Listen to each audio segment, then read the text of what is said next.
हर हर महादेव, जय सनातन, जय हिंद। दोस्तों स्वागत है एक और नई वीडियो में। दोस्तों आज जो वीडियो लेकर के आया हूँ वो है रियल एंटरटेनमेंट टीवी चैनल की और वीडियो का टाइटल है Bangladesh divided after Myanmar attack, Pak public reaction on India Bangladesh latest news. तो जी हाँ दोस्तों, बांग्लादेश जो कल तक इंडिया के खिलाफ जहर उगल रहा था, इंडिया को आंखें दिखाने की कोशिश कर रहा था, अब कहीं ना कहीं बौखलाया हुआ नजर आ रहा है। और ये सब हुआ है म्यांमार की रिबेल फोर्स अराकान आर्मी की वजह से। दोस्तों बांग्लादेश म्यांमार बॉर्डर पर जो है माहौल थोड़ा तनावपूर्ण बना हुआ है। इस पर पाकिस्तानी क्या कुछ कह रहे हैं, आइए जानते हैं आज की वीडियो में। दोस्तों अगर चैनल पर नए हैं तो चैनल को सब्सक्राइब करें, बेल आइकन दबाना ना भूलें। दोस्तों बने रहिएगा वीडियो में अंत तक। चलिए वीडियो को शुरू करते हैं। तो दोस्तों मैं हूं सुहेब चौधरी और आप देख रहे हैं मेरा और आपका YouTube channel real entertainment TV. आज की ये वीडियो दूसरी तमाम वीडियो से थोड़ा हट के होगी। हमारे साथ मौजूद है एडवोकेट साहब। ये जब बांग्लादेश इंडिया के मामला चल रहे थे, कंफ्लिक्ट चल रहा था, इन्होंने ये बोला कि शेख हसीना की गवर्नमेंट गई है, बांग्लादेश के लिए बड़ा फायदा है कि इंडिया की पपेट थी शेख हसीना वाजिद, उसकी गवर्नमेंट चली गई, अब उसके बाद बांग्लादेश बेहतरी की तरफ जाएगा, इकोनॉमी उसकी बेहतर होगी और इंडिया को नुकसान होगा, पाकिस्तान और बांग्लादेश के रिलेशन बेहतर होंगे, ये सब होगा। लेकिन अभी खबर ये आ रही है कि इंडिया से मुकाबला करने का सोचता हुआ बांग्लादेश म्यांमार के साथ मुकाबला करने में नाकाम हो गया। म्यांमार के जो रेबल्स हैं, वहां की ऑर्गेनाइजेशन या वहां से अटैक किया गया बांग्लादेश बॉर्डर के ऊपर और काफी हिस्से को कवर कर लिया गया है। इसी पर आज एडवोकेट साहब से बात करेंगे, डिबेट करेंगे कि अब बताएं कौन किसका फायदा हुआ, क्या इंडिया का नुकसान हुआ या बांग्लादेश का, और क्या इसके ऊपर वो अपनी ओपिनियन रखते हैं। पाकिस्तान ने जो बांग्लादेश के साथ रिलेशन बेहतर कर रहा था, क्या हेल्प कर दी म्यांमार से, मतलब इस फाइट में या अटैक के ऊपर। अस्सलाम वालेकुम जी। वालेकुम सलाम। कैसे हैं आप? जी अल्हम्दुलिल्लाह सर, फर्स्ट क्लास। ठीक है, मुझे सबसे पहले तो ये बताएं, जो खबर मैं आपको बता रहा हूँ इसके ऊपर आप क्या कहना चाहेंगे? नुकसान किसको हुआ, बांग्लादेश को या इंडिया को? वो तो देखे ना, समझ लें बांग्लादेश डिवाइड होता नजर आ रहा है, तकसीम होता नजर आ रहा है, म्यांमार ने अटैक कर दिया। जी बिस्मिल्लाहिर्रहमानिर्रहीम। बिल्कुल ठीक ठीक कह रहे हैं आप। हाँ। लेके आज जैसे कि 16 दिसंबर बिल्कुल। जी 16 दिसंबर ठीक है। और बांग्लादेश की आवाम ने हाँ। जिस तरह शेख हसीना वाजिद को मुल्क से निकाला और उसके खिलाफ एहतसाब किया, ठीक है, और वहाँ पे जो गवर्नमेंट इस वक्त मौजूद है, ठीक है, यूनुस साहब की, वो उस तरह का किरदार अदा नहीं कर रही जैसे उसे करना चाहिए था। कामयाबी से नहीं चल पा रही, ये इसमें कोई शक नहीं है। ठीक है, और इंडिया के खिलाफ जो उन्होंने बातें की, इंडिया ने थोड़ा सा प्रॉक्सी बर्मा पे के जरिए उनके हमला किया और उनको कमजोर किया। लेकिन एक बात करना चाहूंगा कि पाकिस्तान, थोड़ा सा मैं बैकग्राउंड में चला जाऊँ 1971 में, कि हम कहते हैं कि पाकिस्तान को शिकस्त हुई थी। ठीक है, पाकिस्तान 2 लाख तो हो गया था, बिल्कुल 2 लाख तो हो गया था, हो गई थी जी। मुफ्ती बानी ने अपनी फौज के खिलाफ गोलियां चलाई थी, बिल्कुल चलाई थी। ठीक है, और एक दुनिया की तारीख में 96,00,000 फौजियों ने हथियार फेंके थे, 93,000 है। लेकिन एक चीज मैं इंडिया वालों को बताना चाहता हूँ कि आप ये चीज सोचें कि 96,000 फौजियों ने अपने मुसलमान भाइयों पर गोली नहीं चलाई उन्होंने। अच्छा। उनको मारने से बेहतर है उनको, क्योंकि मिसगाइड किया था इंडिया ने, इंडिया की जो राह ने, ठीक है, और उनको इंसाफ में पढ़ाया जाता था कि पाकिस्तान यानी कि इतना प्रोपेगेंडा था कि उनको नफरत हो चुकी थी। बांग्लादेश को पाकिस्तान से नफरत हो चुकी थी, आवाम को मगरबी पाकिस्तान से नफरत हो चुकी थी, इसलिए उन्होंने अपनी फौज के खिलाफ जो हथियार उठाए, उधर इंडिया ने अटैक किया। लेकिन मुसलमानों के जो फौजियों ने इस चीज का फैसला किया कि हमने अपने मुसलमान भाइयों पर गोली नहीं चलानी और अपनी जानों का बलिदान दे दिया। अपनी जानों की इंडिया अपने हथियार फेंक के, दूसरे लफ्जों में वो उन्होंने सुपुर्द कर दिया, चाहे उन्हें मार दें चाहे जो मर्जी कर दें, मुसलमानों पर गोली नहीं चलाएंगे। अबे नल्ले चोमू भूतिए, भ को च पढ़ना। तू आया कहाँ से? अबे किसने तुझे वकील बना दिया? तुमने बांग्लादेशियों पे गोलियां नहीं चलाई? तुम्हारी आर्मी ने तो बांग्लादेशियों का जेनोसाइड किया, वहां की महिलाओं का किया, अत्याचार किया उन पर। और अभी तू कह रहा है कि हमारी आर्मी ने गोलियां नहीं चलाई? अबे इतना झूठ कैसे बोल लेते हो बे? क्या खा के आते हो तुम जो हर जगह गंदगी उगलते फिरते हो? इतना अत्याचार किया, इतना जुल्म किया तुम लोगों ने बांग्लादेशियों पर। बांग्लादेशी अपना देश छोड़कर बिना वजह हिंदुस्तान में घुसे चले आ रहे थे। कुछ तो वजह रही होगी पीछे की, जिस वजह से वो बॉर्डर क्रॉस करके जो है इंडिया की तरफ घुसते आ रहे थे। क्यों घुस रहे थे? उन पर इतना जुल्म करने के बाद अब तू यहाँ पर दूध का धुला बनकर दिखा रहा है। अबे शर्म कर ले थोड़ी, बेगैरती, कमजोर, कुछ तो शर्म कर। इतना झूठ बोल कैसे लेते हो बे तुम? और मतलब वहां तुमने देखा, तुम्हारी आर्मी ने देखा कि मुस्लिम भाई हैं। अबे वाह, क्या बात है। अबे नल्ले, मुस्लिम भाई ही देखने थे, तो जो बलोचियों पर तुम गोलियां चला रहे हो, केपी के पठानों पर जो तुम गोलियां चला रहे हो, क्या वो मुस्लिम नहीं है? क्या वो तुम्हारे भाई नहीं है? वो तो पाकिस्तान में ही रह रहे हैं। बांग्लादेश तो चलो 71 में कट करके अलग हो गया, वो तो तुम्हारे साथ रह रहे हैं। अबे कुछ तो शर्म करो बे, कितने बेगैरती बेशरम हो, कैसे गटर छाप हो तुम लोग। शर्म भी नहीं आती है तुम्हें ऐसा बोलते हुए। वही बात आ गई ना कि 100 चूहे खा के बिल्ली हज को चली। कुछ शर्म करो, बोलने से पहले कुछ तो सोच लिया करो। और कितने तुम्हारे जो एक्स आर्मी ऑफिशियल्स हैं, तुम्हारे जर्नलिस्ट हैं, तुम्हारे रिपोर्टर्स हैं, यहां तक कि तुम्हारे जो मुल्क के जज हैं, उन्होंने कई रिपोर्टें सबमिट की हैं जिनमें उन्होंने बताया है कि किस तरीके से तुम्हारी आर्मी ने जेनोसाइड किया, वहां की महिलाओं पर अत्याचार किया। कम से कम उन्हें तो पढ़ ले बेगैरती। दूसरों पर तू जो है बड़ी जल्दी उंगली उठाने आ गया कि इंडिया ने भड़काया था, इंडिया ने ये किया। अपने जो करतूते हैं, अपने जो कारनामे हैं, उन पर भी शर्म कर ले। और किस बात की खुशी मना रहे हो तुम कि बांग्लादेश और इंडिया में जो है इश्यूज चल रहे हैं, तो वापिस बांग्लादेश पाकिस्तान के साथ आ जाएगा। तो भाई कर लो, वापिस हो जाओ एक मुल्क, हमें कोई फर्क नहीं पड़ता भाई। अगर तुम्हें इतनी तुम्हें चुल मच रही है तो हो जाओ दोनों एक साथ। क्या हो जाएगा, पहले भी तो एक साथ थे। जब फिर तुम उन्हें पेलोगे तो उन्हें फिर शर्म आएगी, फिर अकल आएगी उन्हें कि किन हालातों से बाहर निकाला था उन्हें इंडिया ने। और हमें कोई फर्क नहीं पड़ता भाई, तुम उनके साथ गले मिलो, उनके साथ लेट जाओ, कुछ भी करो, हमें कोई फर्क नहीं पड़ता। हमने पाकिस्तान की औकात दिखा दी। बांग्लादेश तो भाई अभी हमारा अपना ही पैदा किया हुआ मुल्क है, उसे तो इंडिया ने ही बनाया ना। तो तुम क्या समझते हो, क्या सोच रहे हो तुम कि कोई बड़े तीर मार दिए तुमने? कुछ नहीं किया है बे। उन्हें मत ऐसे चढ़ाओ, उन्हें तुम ऐसे हवा दे रहे हो ना। जिस तरीके से तुम्हारा मुल्क बिल्कुल ऐसे कंगाली के कगार पे आ चुका है, कंगाल हो चुका है, भिखारी हो चुका है, भीख पर चल रहा है, ऐसे ही तुम उनका मुल्क भी कर दोगे। उन्हें मत चढ़ाओ ऐसे। और बांग्लादेशियों अगर सुन रहे हो तो कम से कम शर्म कर लो, उन्हें देख लो पाकिस्तानियों को, इनकी क्या हालत है। यही हालत तुम्हारी होने वाली है। इन्होंने इंडिया के साथ ट्रेड बंद की थी, उसके बाद देख लो आज क्या हालात हो चुके हैं पाकिस्तान के। खाने के लिए आटा नहीं है, सब्जी नहीं है, आलू प्याज टमाटर कुछ नहीं मिल रहा है इन्हें। और अगर मिल भी रहा है तो 2 गुना 3 गुना 4 गुना कीमतों पर। अबे तुम क्या करोगे, तुम कहाँ जाओगे?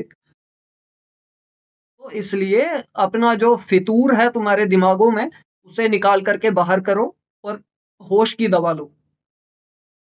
इतने वक्त से साथ में रहे हैं, अपना काम किया है, हमें कोई जरूरत नहीं है भाई, हमें तुमसे कोई फायदा नहीं हो रहा है। उल्टा हमें अपनी कई कंपनीज जो हैं वो सैक्रिफाइस करके बांग्लादेश में भेजनी पड़ रही हैं।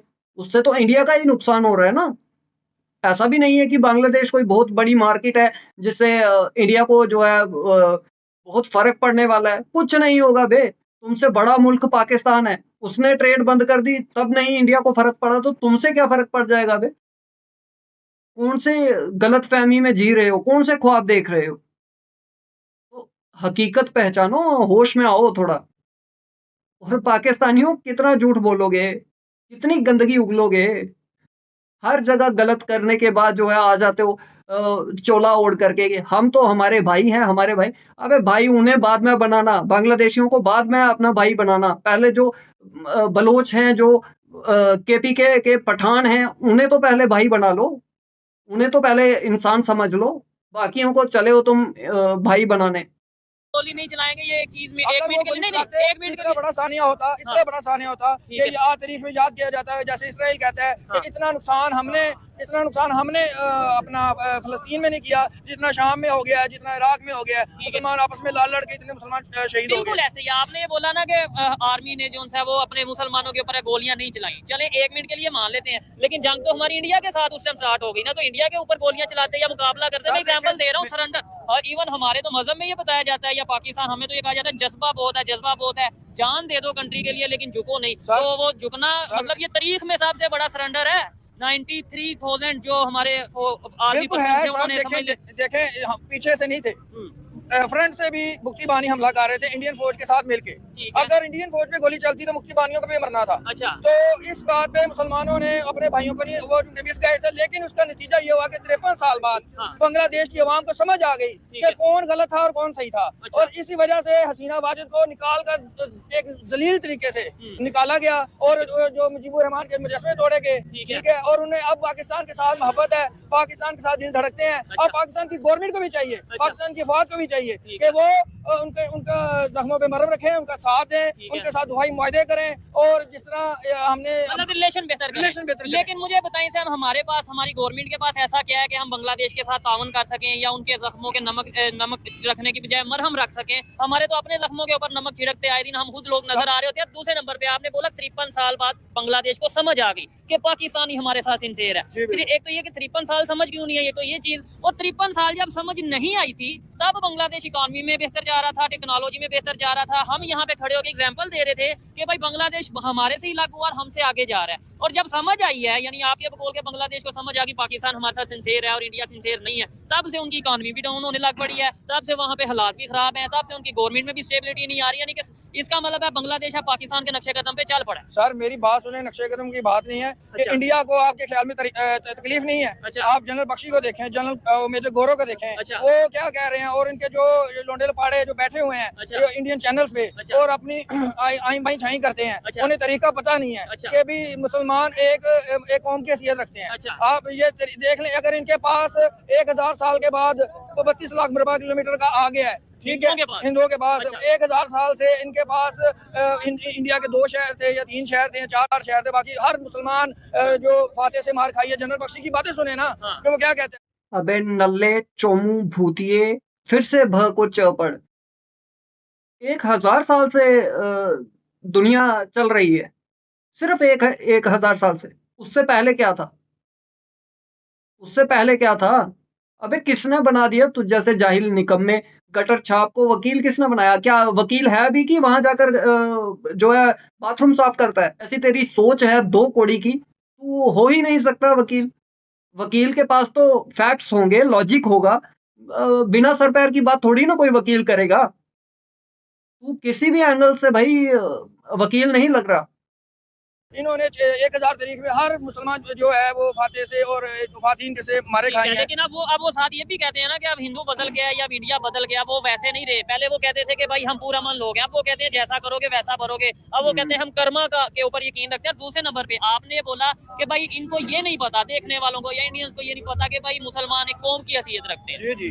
उन्हें कैसे पता चले मुसलमान एक कौम की हैसियत रखते हैं? मुसलमान आपस में लड़ रहे हैं। इसी वीडियो में आपने खुद कह दिया कि भाई इसराइल ने कहा उतना हमने फलस्तीन पे नुकसान नहीं किया जानों का जितना शाम और सीरिया और इन कंट्रीज में मुसलमान आपस में लड़के कर रहे हैं। पाकिस्तान अफगानिस्तान में आपस में कशीदगी रहती है। यानी कौन सी कौम है जो आपस में लड़ रही है? कौन सी नेशन है जो आपस में लड़ रही है? वो आगे से ये जवाब देंगे तो आप क्या ये हमारा मजाक नहीं बनेगा? बिल्कुल आप ठीक कह रहे हैं कि मुसलमानों में वही मैं कहूँगा कि वही गद्दार हैं जो आप कह रहे थे कौम है, एक नहीं अवाम कौम है, लेकिन जो लीडरान हम पे मुसल्लत है ना, वही अंग्रेजों के पिट्ठू और गुलाम है, जो अंग्रेजों के दौर में अंग्रेजों की मफादात के लिए काम करते थे। और आज भी वही सिस्टम है कि हमने हमारे अवाम जो है, हमने आज़म इमाम हुसैन के जो पैगाम को एक तरफ छोड़ दिया हुआ है कि उन्होंने अपनी जानों की कुर्बानी देकर, ये मैं बार बार इसलिए कहता हूँ कि हमने अपने दीनी फरीज़े से हट गए हैं। अच्छा। अगर हमारे मुसलमान हुक्मरान ठीक हो जाए, ठीक है, आर्मी भी ठीक हो जाए और जो हुक्मरान ठीक हो जाए, पब्लिक भी ठीक हो जाए। अच्छा चले, ये तो दीन और मजहब की बात कर रहे हैं। अगर हम टेक्नोलॉजी की बात करें, उसके ऊपर कितने लोग तालीम हासिल कर रहे हैं? दूसरे नंबर पे अगर हम जो टॉपिक है उसके ऊपर ही आए, मुझे बताएं बांग्लादेश की इस टाइम जो करेंसी है उसकी वैल्यू डॉलर की निस्बत भी बहुत डाउन हो गई है एज कम्पेयर टू जब 6 माह पहले या 7 माह पहले जो उसकी वैल्यू थी। इंडियन रुपी की निस्बत बहुत डाउन हो गई है और इस टाइम बांग्लादेश में बहुत मतलब यह कि डिस्टेबिलिटी और बहुत ही अफरा तफरी की सिचुएशन है। इसका जिम्मेदार भी आप कहेंगे जी हाँ इंडिया जिम्मेदार है? सर बिल्कुल इंडिया जिम्मेदार। मैं इसलिए कह रहा हूँ कि इंडिया को पाकिस्तान शुरू से ही ना पाकिस्तान का वजूद तस्लीम नहीं, बड़ी मुश्किल से तस्लीम किया उन्होंने। अच्छा। वो तो चाहते थे, ये तो कायदे आज़म की समझने की जरूरत थी और उनकी इस्लाम दोस्ती थी और एक उनका विजन था कि मैंने अलहदा मुसलमानों एक मुल्क बनाना है जहाँ पे मुसलमान अपनी दीनी जो अपनी तरबियत है और दीनी मजहबी फ़राइज़ है और इस्लाम के मुताबिक कर सकें। इंडिया को तो उस वक्त भी वो बड़ी मुश्किल से उन्होंने कबूल अबे नल्ले चोमू भूतिए फिर से भ को च पढ़। क्या उखाड़ लिया तुम्हारे कायदे आजम ने अलग मुल्क बना के? आज क्या तुमने हासिल कर लिया बताओ? आज कहाँ है पाकिस्तान? भीख का कटोरा पकड़ के कभी एक के आगे लेट रहा है, कभी दूसरे के आगे लेट रहा है। यही तुम्हारी हैसियत, तुम्हारी औकात रह गई है। अगर हिंदुस्तान के साथ ही होते, कम से कम भूखे तो नहीं मर रहे होते। बेगैरतो, बेशर्मो, गटर छापो।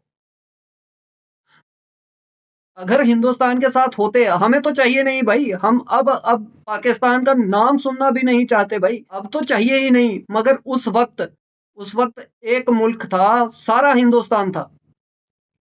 कई हजार सालों से जो है साथ में रह रहे थे। उसके बाद तुम्हारे जिन्ना ने, तुम्हारे कायदे आजम ने बना लिया अलग मुल्क। क्या उखाड़ लिया? उसने अपने चंद दोस्तों के लिए अय्याशी का अड्डा बनवाया। तुम लोगों ने उस कायदे आजम को नहीं बख्शा। तो तुम क्या यार, क्या बातें करते हो यार? कैसे जो है इतनी जिल्लत बर्दाश्त कर लेते हो? इतनी तुम्हारी कुटाई करते हैं हम हिंदुस्तानी, हम इंडियंस तुम्हें इतना रगड़ते हैं, इतना पेलते हैं। उसके बाद भी बेशर्मों की तरह कैसे तुम जो है शक्ल लेके आ जाते हो कैमरों पर? सिर्फ और सिर्फ जो है झूठ फैलाना है, प्रोपोगेंडा करना है। इंडिया ये कर दिया तो इंडिया वो कर दिया। इंडिया तुम्हारा कल भी बाप था, आज भी बाप है और हमेशा बाप ही रहेगा।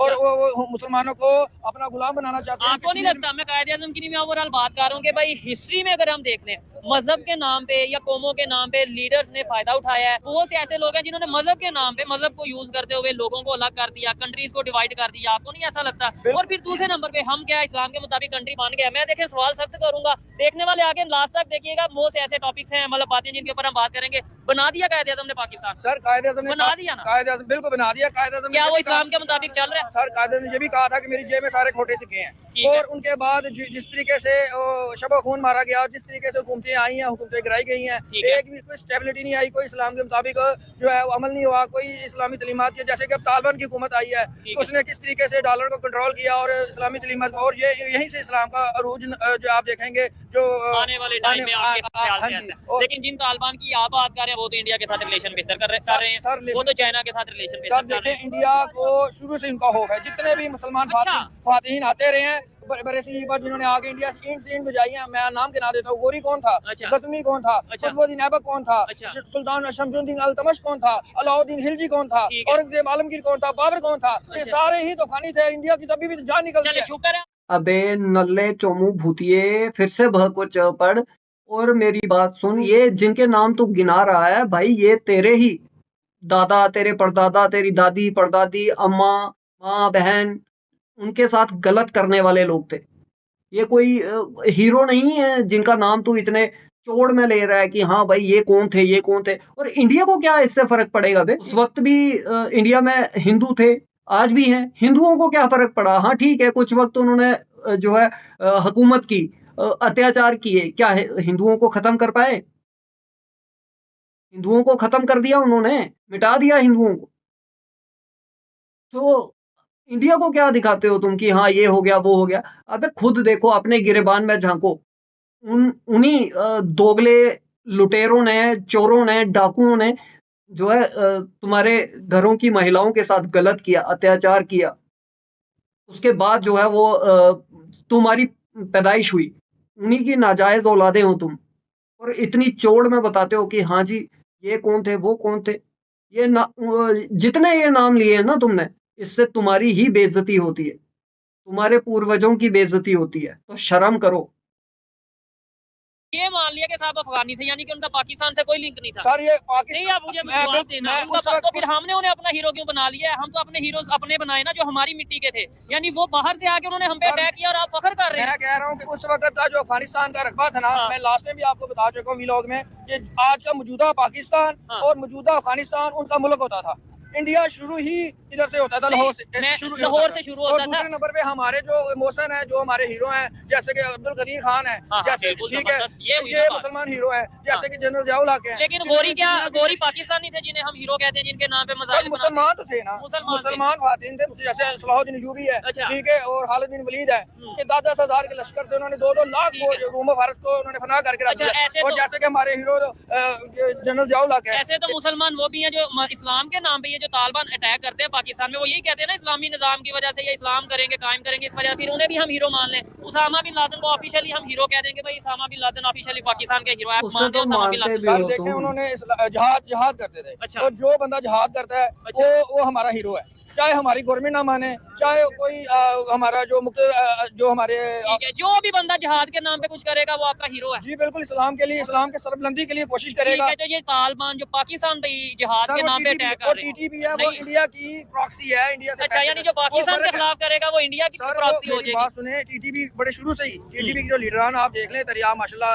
वो जर्नलिस्ट हैं, आप पता करें टीटीपी के कौन थे जो इंडिया से फंड लेते हैं। ठीक है, जैसे कि अब आप देख लें, मैं कहता हूँ ये तो हम यहाँ पे खड़े होकर कह रहे हैं ना कि टीटीपी इंडिया से फंड लेती है। पाकिस्तान की पार्लियामेंट में पाकिस्तान के प्राइम मिनिस्टर लेवल के लोग, पाकिस्तान के मेन पॉलिटिशियन ये कह चुके हैं कि भाई पाकिस्तान बहुत सी ऐसी ऑर्गेनाइजेशंस को पाल रहा है, बहुत से ऐसे तालिबान को सपोर्ट कर रहा है। इवन एक बहुत बड़ी पार्टी है, मैं नाम नहीं लेता, उसके ऊपर तो इल्जाम ही है कि वो तालिबान खान है या वो तालिबान को सपोर्ट करता है। तालिबान खान नहीं है, वो इंडिया की प्रॉक्सी है। ऐसी नहीं, मतलब जो इमरान खान, मैं मुंह पे कहूंगा, मेजर गौरव कह रहा था, मेजर गौरव ने अपने व्लॉग में कहा, आपने यानी अपनों को भी नहीं छोड़ा, अपनों पे भी इल्जाम लगा दिया। गलत है। जो देखे जो मुल्क, आपकी अपनी ओपिनियन है वैसे तो। बिल्कुल, वो क्या कहता था? अच्छा। वो कहता था कि इमरान खान तो हमारा दोस्त है। अच्छा। इमरान खान तो हमारा दोस्त है।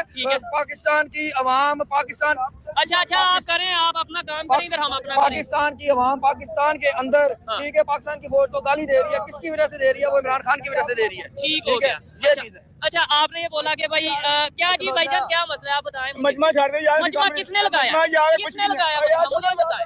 अच्छा चले, आप मुझे बताएं, एक साइड पे आप कहते हैं कि इंडिया का मीडिया जो कहता है वो गलत कहता है, लेकिन जो इमरान खान की फेवर में उन्होंने या जो इस तरह की बात करती है उधर आप उनकी बात मान रहे हैं, या तो फिर बाकी बातें भी मान रहे हैं। पाकिस्तान में मैंने जिस तरह पहले बताया, गद्दारों की कोई कमी आप नहीं क्या है। कहना चाहेंगे? ये कह रहे हैं जी इमरान खान जी इंडिया की प्रॉक्सी है, इंडिया के इमरान खान इंडिया का प्रॉक्सी है। नवाज शरीफ है, नवाज शरीफ ने मोदी को खुद ही इधर बुलाया था। ये एक लॉजिक, मतलब जब नवाज शरीफ का पता नहीं किसका शायद है, उसका बेटे का शायद है, शादी था, बिल्कुल ऐसे उसने बुलाया था, लेकिन ये उसका ही दोस्त है इमरान खान से। वो तो शुरू का इमरान खान से लड़ रहा है। तालिबान आए भाई, तालिबान आए, तालिबान जैसी गवर्नमेंट आए, इस्लामी गवर्नमेंट आए। ये जो हमें ये क्लीन शेव मौलवी, ये क्लीन शेव पठान नहीं चाहिए, क्लीन शेव इस्लाम के नाम ने। नवाज शरीफ ने कौन है इस तरह दाढ़ी रखा है? उसने नहीं, हम किसी के ऊपर इल्जाम नहीं लगाएंगे। TLP आए साथ, हम किसी के ऊपर इल्जाम नहीं लगाएंगे। इल्जाम लगाना जो है ना वो गलत है। हम नबी का कलमा पढ़ने वाले हैं, इमरान खान का कलमा नहीं पढ़ते। नहीं, कलमे वाली तो बात ही नहीं, लेकिन इधर कितने अबे टुच्चे नल्ले दोगले को, तू कौन सा मुस्लिम है जो दूसरे को बोल रहा है कि ऐसे मुसलमान हमें नहीं चाहिए? खुद कौन सा मुसलमान है? तेरा पहनावा जो है वो इस्लाम के तहत है। जो सर पे तू लड़कियों वाला ये मुजरे वाली से लेकर के आया है, जो सर पे डाल रखा है तूने, ये इस्लाम में जायज है? जो तेरा पहनावा है ये जायज है? इसे जायज ठहराता है? कहाँ है तेरी दाढ़ी? उससे तो तू कह रहा है क्लीन शेव, खुद तू भूल गया कि खुद तू क्लीन शेव है। यही चीज है ना, तुम मतलब जज्बात में आकर कुछ भी बक जाते हो, कुछ भी हक देते हो, फिर उसे समेटना मुश्किल हो जाता है, फिर उसे जो है चाट चाट के खाते हो। ये तुम्हारी औकात है, यही तुम्हारी हैसियत है, यही तुम्हारी औकात है। इसीलिए पहले ही सोच समझ के बोला करो ना। क्यों ऐसे गंदगी उगलते हो जिसे फिर चाट चाट के जो है साफ करना पड़ता है? आपके ख्याल से इमरान खान इंडिया के प्रॉक्सी है, इंडिया के एजेंट है, इंडिया के कहने पे काम करते हैं जो करते हैं? मेरे ख्याल से सर, आपके ख्याल से आप क्या कहना चाहेंगे? इमरान खान इंडिया के कहने पे काम करते हैं आपके ख्याल से? भाई मैनू नहीं पता है। आपके ख्याल से? जो इंडिया के कहने पे करते हैं, लेकिन नहीं, वो कह रहे हैं, भाई कह रहे हैं कि जो इंडिया कहता है उस तरीके से इमरान खान काम करते इसके हैं। पास भी सबूत है। आपके पास तालिबान लॉजिक है? को पसंद करते हो कि इमरान खान को पसंद करते हो? सही दोनों को पसंद करते हैं, तालिबान को भी पसंद करते हैं, तालिबान को हम पसंद करते हैं। इस्लाम के नाम पे हुकूमत बनाई उन्होंने। डॉलर का क्या रेट होता है? 10 लाख तालिबान वापस चले गए अफगानी वापस चले गए अपने मुल्क में। वहाँ पे डॉलर का रेट नहीं बढ़ा कोई। वहाँ पे डेवलपमेंट देखें, 2 सालों में उन्होंने नहरें बनाई हैं। अफगानिस्तान ने डेवलपमेंट में काम किए हैं उन्होंने। वो ये जो सोलर पैनल के कारखाने लगाए हैं, हम अभी भी सोलर कर रहे हैं। उन्होंने ये सब कुछ किया। तो नल्ले चोमू भूतिए वो कैसे लगा दिए उन्होंने? वो भी इंडिया की मदद से ही लगाए हैं। जिस इंडिया के खिलाफ तू जहर उगल रहा है, उसी इंडिया के साथ मिलकर के वो तमाम डेवलपमेंट के काम कर रहे हैं। ऐसे ऐसे प्रोजेक्ट वहां पर चल रहे हैं इंडिया के साथ मिलकर, जो है उन्होंने चलाए हैं, जिनके बारे में तू सोच भी नहीं सकता। तू क्या, तेरे हुक्मरान, तेरे बाप लोग भी नहीं सोच सकते। वो खुद से ही वहां पे जो है डेवलपमेंट करने लग गए। इंडिया के साथ उन्होंने रिश्ते बेहतर किए। और तुम्हारे साथ क्या किया? आए दिन ठोक रहा है ना तुम्हें, वो बराबर पेल रहा है। और बताते हो तुम कि हमारे मुसलमान भाई हैं, हमारे मुसलमान भाई हैं। वही मुसलमान भाई जो है वो अल्लाहू अकबर कहकर ही तुम्हें पेल रहे हैं। ये तुम्हारी औकात है। इसीलिए हर जगह मजहब मत घुसाया करो। हर जगह तुम मजहब को लेकर के आ जाते हो। बात करो, लॉजिकल बात करो, फैक्ट्स पे बात करो। कोई भी देश है, उसे अगर आगे बढ़ना है इस वक्त, अबे तू देख ले, जर्मनी देख ले, चाइना देख ले। चाइना तो, जिसे तुम बहुत अपना जो है चड्डी बड्डी फ्रेंड बोलते हो कि हमारा तो सबसे अच्छा दोस्त वही है, उसके दोस्ती में जो है राग अलापते हो तुम। तो वो चाइना भी इंडिया के साथ जो है रिश्ते सुधार रहा है। देखा ना, बॉर्डर बॉर्डर से किस तरीके से अपनी आर्मी उसने भी पीछे की है। कहीं चाइना घुसा हो तो वो वापस जाता है? कैसे गया? तुम्हारी छातियों पर तो उससे भी सांप लौट रहे हैं, जो चाइना और इंडिया के रिश्ते सुधर रहे हैं। अभी और बड़ा कुछ होगा, तुम्हारी छातियां फट के जो है वो फ्लावर हो जाएंगी। अभी शुरुआत है। और अब हर एक मुल्क को पता है, हर एक देश को पता है कि इस वक्त जो जिस तरीके की ग्रोथ इंडिया की हो रही है, जिस तरीके की मतलब रॉकेट बनी हुई है भारत की इकॉनमी, हर कोई मुल्क चाहता है कि इस वक्त इंडिया के साथ रिश्ते अच्छे हों, बेहतर हों, तो हमारा देश भी तरक्की करेगा। कितनी कंपनीज हैं, कितने देश हैं जो अपनी कंपनियां यहाँ पर लगा रहे हैं। बड़े बड़े बिजनेस टाइकून हैं, वो इंडिया में इन्वेस्ट कर रहे हैं। पाकिस्तान में क्या आ रहा है? वही यूएन डेजिग्नेटेड टेररिस्ट दाऊद, चोरों चक्के, क्रिमिनल्स, बलात्कारी, पाकिस्तान में ये आ रहे हैं। तो शर्म करो, बोलने से पहले सोचा करो। मेरा स्टांस ये है कि उन्होंने किसी पे इल्जाम नहीं लगाया। उन्होंने क्या ये कहा कि हमारा नहीं, मुझे बताएं, गद्दारों की कोई कमी नहीं है। गद्दारों की बेशक कमी नहीं होगी। बलोचिस्तान में लोग क्या कर रहे हैं? अच्छा, बलोचिस्तान में बम धमाके कर रहे हैं, अच्छा, अपने फौजियों पे गोलियां चला रहे हैं। ये अच्छा, जायज बात है। नहीं, जो हमारे मुहाफिज हैं, नहीं, तो उसमें भी हम इल्जाम ये कह देते हैं कि वो भी इंडिया करवा रहा है, उसमें भी हम ये कह देते हैं। बिल्कुल वो कर रहे हैं ना। इंडिया को जिस तरह आप देखें, बांग्लादेश, एक मिनट के लिए, बांग्लादेश में हसीना वाजिद की इंडिया की प्रो का गवर्नमेंट का खात्मा हुआ है, ठीक है, खात्मा हुआ है। इंडिया को तकलीफ होगी। आप सुने मेजर गोरो की और इनके जो लोंडे लफाड़े बैठे हुए हैं इंडियन चैनल पे, उनको तकलीफ, दिन रात उनका सुकून बर्बाद हो गया। उन्हें इसी चीज का डर सता है। इंडिया को मुझे नहीं समझ आ रही, कोई एक नुकसान बताए ना। बांग्लादेश का तो नुकसान बता रहे हैं, उधर करेंसी की कीमत खराब हो गई, उधर स्टेबिलिटी खत्म हो गई। बांग्लादेश में इसे हम देखें, हम 1947 की तकसीम को नहीं मानते, ये मैं बताना चाह रहा हूँ। अच्छा, कायद आज़म तो हमारे लीडर थे, शरीफ इंसान थे, वो मान गए हैं रेड कलर को। लेकिन ये जो हिंदू कौम है, इनको 32 लाख का मरबा किलोमीटर का एरिया हजम नहीं हो रहा। इनको 1000 साल के बाद अगर ये 32 लाख का एरिया मिल गया है तो इनको हजम नहीं हो रहा। इन्होंने वही काम करना है कि मारे खानी है, जैसे कि इन्होंने औरंगजेब आलमगीर से खाई है, अलाउद्दीन खिलजी से खाई है, गियासुद्दीन बुलबुल से खाई है, अल्तमश से खाई है। और मैं आपको बताना चाहता हूँ, मुझे अबे देख, अब तू ज्यादा बोल रहा है, तो फिर जब तेरी अम्मा बहन पे आ जाऊंगा तो फिर दिक्कत हो जाएगी। इसीलिए थोड़ी अपनी जुबान पर काबू रख। हम तेरे मजहब पे, तेरे रिलीजन पे आए, तू कैसे हिंदुओं पे जो है गुस्सा चला जा रहा है? और हिंदुओं पे क्या जुल्म किया बे? क्या बच्चों वाली बात करता है? मतलब हक दिया ना, वही बात आ गई कि हक दिया। जैसे ही थोड़ा नब्ज तेरी पकड़ी तो हक दिया तूने। क्या जुल्म किया हिंदुओं पे? जिन पर जुल्म किया, जिन हिंदुओं पर जुल्म किया, जिनका ईमान कच्चा था, जिनके नाड़े ढीले थे, उन्होंने एकदम से जो है इस्लाम कबूल किया। और उनमें से तुम हो। उसकी सबसे बड़ी एग्जाम्पल तो तुम हो ना बे, गटर छाप, भूतिए, भ को च पढ़। कौन है उनकी पैदाइश? तुम हो, जो जिन्होंने अपना धर्म छोड़कर मजहब कबूल किया। हिंदुओं को तुम जो है मतलब ये गुस्सा दिलाने के लिए या उन पर जो है तंज कसने के लिए तुम जो है उनके लिए कहते हो कि खिलजी ने जो किया, गोरी ने जो किया। अबे क्या किया हिंदुओं का, हमारा क्या किया बे?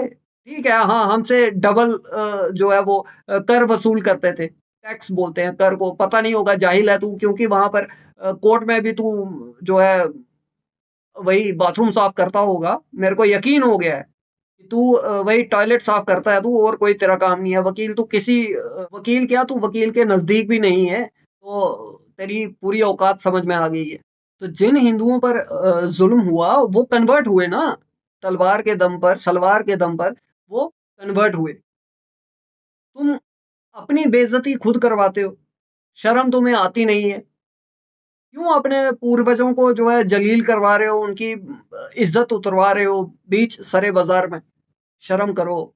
और जिन्होंने भी अपने बुजुर्गों की, अपने बड़ों की जो है बेइज्जती की है, उनके खिलाफ, उनकी खिलाफत की है, उनका क्या हशर हुआ है, जरा इतिहास उठा करके देखो। अबे उन्हीं लुटेरों ने, उन्हीं जालिमों ने तुम्हारी माँ, बहन, बेटी, दादा, दादी, अम्मा, हर किसी पे जुल्म किया, और हमें उसका ऐसे दुख होता है कि भाई ये हमारे भाई थे, इन पर जुल्म हुआ और इन्हें जो है तलवार के दम पर, सलवार के दम पर मजहब कबूल करना पड़ा। हमें दुख होता है कि भाई ये हमारे ही अपने थे, और तुम्हें एक एक फूटी कोड़ी की तुम्हें शर्म नहीं है? अबे कैसे जाहिल बेगैरत हो तुम लोग, कमजर्फ हो तुम लोग यार, तुम्हें कोई शर्म नहीं है।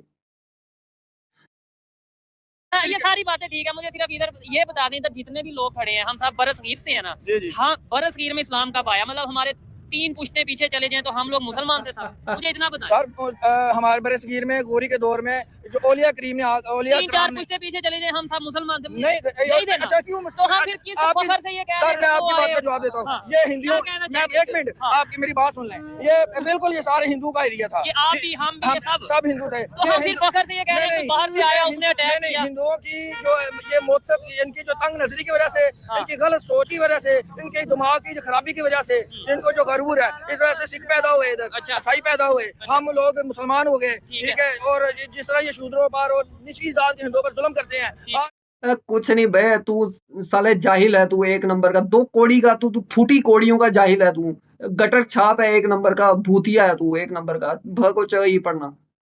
कुछ नहीं पता है तुझे, कोई एक पैसे की नॉलेज नहीं है तुझे, एक पैसा होता है ना, एक पैसा, उसकी तुझे नॉलेज नहीं है, कुछ नहीं पता है, ये सिर्फ टाइम बर्बाद करने वाली बात है। तो चलिए दोस्तों, ये है पाकिस्तानियों की असली औकात। इन्हें जितना भी बताया जाए, अबे जिसकी तुम बेइज्जती कर रहे हो वो तुम्हारे ही, तुम्हारी दादी, परदादी, तुम्हारी अम्मा, उन्हीं पर जुल्म हुआ है, और इतने फकर से तुम कहते हो गोरी ने जुल्म किया इनकी तंग सोच की वजह से। अबे सालो तुम ही थे वो लोग, तुम भी हिंदू ही थे। अगर तंग सोच थी हिंदुओं की तो तुम कौन से बाहर बाहर थे हिंदुओं से? तुम कौन थे? तुम्हारे पूर्वज कौन थे? वो भी तो हिंदू ही थे, उन्हीं की थी तंग सोच, उन्हीं को तुम जो है कटघरे में खड़ा कर रहे हो। अबे शर्म करो, शर्म करो। इसीलिए आज तुम्हारी ये हालत। जो लोग अपने पूर्वजों की इज्जत नहीं करते, उनकी बेइज्जती करते हैं, उनका यही हाल होता है जो पाकिस्तानियों का हो रहा है। शर्म करो। दोस्तों आपकी क्या राय है कमेंट सेक्शन में जरूर बताएं। वीडियो पसंद आई हो तो लाइक करें, शेयर करें। मिलते हैं आपसे अगली वीडियो में, तब तक के लिए हर हर महादेव, जय सनातन, जय हिंद, स्टे सेफ।